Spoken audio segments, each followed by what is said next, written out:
what else you got out there? I saw some notes here about Georgia and LSU. Yeah. So I'll start with Georgia. So something interesting that's come up on my end with Georgia in the last couple of days. So obviously everyone's focused on the quarterback position with Gunnar Stockton. Georgia always going to be good defensively. But so something that I found interesting just based on feedback that I've gotten is that Georgia feels like the receiver group that they have may end up being the most talented overall group that they've had going back to the A.J. Green days, which was close to 15 years ago at this point. So they had a couple high-profile transfers that they added this offseason. Zach Branch got as much attention as anybody, and he's going to be a Swiss Army knife for them that not only makes a lot of plays on offense, but going to be a factor in the return game. And it sounds like he had a long return during their scrimmage the other day. But I'll say this, I've heard terrific things about Noah Thomas also, who they got from A&M. Has been, as one source put it, unguardable at times during the course of fall camp, had a touchdown catch of 25, 30 yards, something along those lines during their scrimmage the other day, and has just been a consistent standout. And they have multiple other players in that group that have draftable grades at this point to go along with some talented other pieces that are younger guys. Also, that's a group that they feel really good about that maybe isn't being talked about enough right now. The Georgia group last year led the nation in drop passes. It was ugly, very ugly. Held them back. What's going on at LSU? So something else not being talked about enough, LSU's defense. So, I mean, we talked about Garrett Nussmeier on this show. I mean, it's been 35 minutes at this point. This shows how bad my memory is. I forgot if that's the first thing that we talked about. But everyone talks about the offense with LSU, and for good reason. You have a potential number one overall draft pick at quarterback.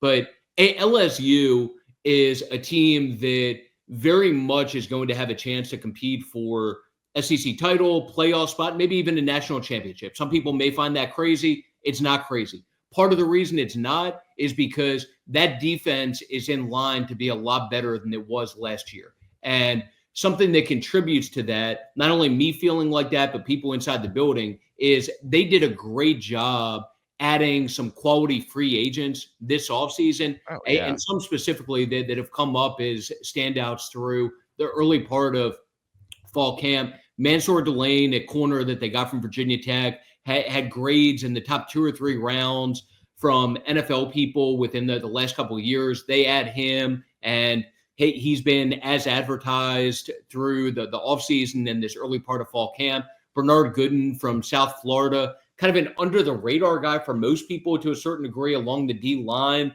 but LSU was extremely excited to get, and there were some high-profile programs that were fighting over him. He's been a standout. Overall, there are some pieces free agent-wise that they added, including A.J. Halsey, a DB from Houston, who was all Big 12 player. Really good player. Yeah, that has led to them being really confident that this group as a defense is going to take a step forward to go along with, obviously, them being in line to put up a decent amount of points offensively. What the hell are they going to do with Harold Perkins?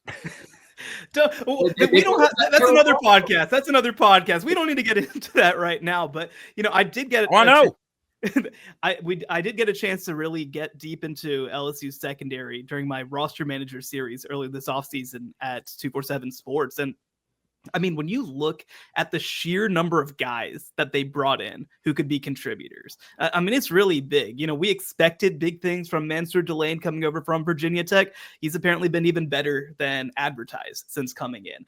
Like you mentioned, A.J. Halsey was kind of like that final piece of the group that I feel like really pulls them into a good place. And to touch on Harold Perkins, the nice thing about having a group this deep is you don't need to have him on the field every single play. You can play him in different roles. You can play him a little at nickel on early downs. You can move a true coverage guy in on third down, right? So I think that they have a level of versatility right now in the secondary that is really, really impressive. And, when you talk about the transfer class they bring in too, they finished number 1, by the way. They passed Texas Tech at the end in transfer class ranking.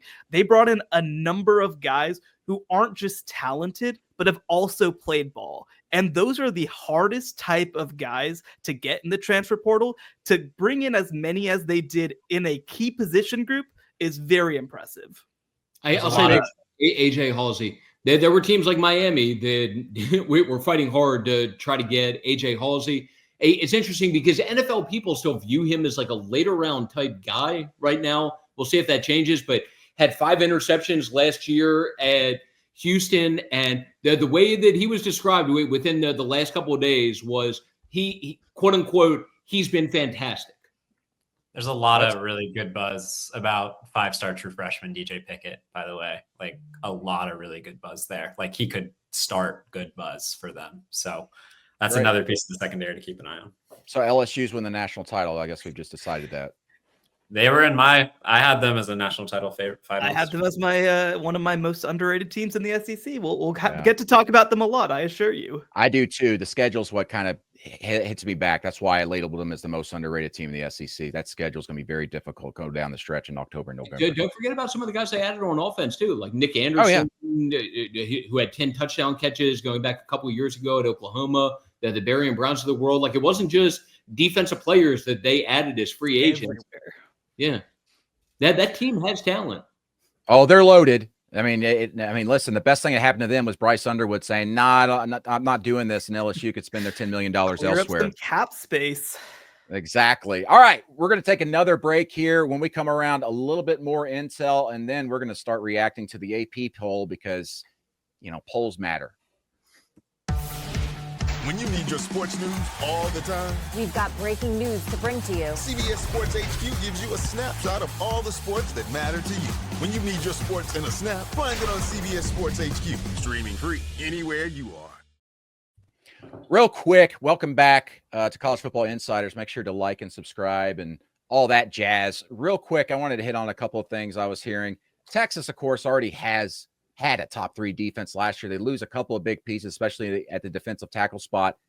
I hear that they look fantastic in camp and in practices and everything. I had one person tell me that this team, they've watched this team closely, they look a lot like Ohio State, the way they were playing and being real physical down the stretch. And, you look at the numbers last year, 3 points makes a big difference. Even though Texas was in the top 3 in scoring defense, Ohio State number 1, about a 3-point difference, and that is huge when you get into the postseason. I'm looking forward to seeing if that comes true. Big week 1 game against a potentially explosive offense and the best player in the country, Jeremiah Smith, at receiver.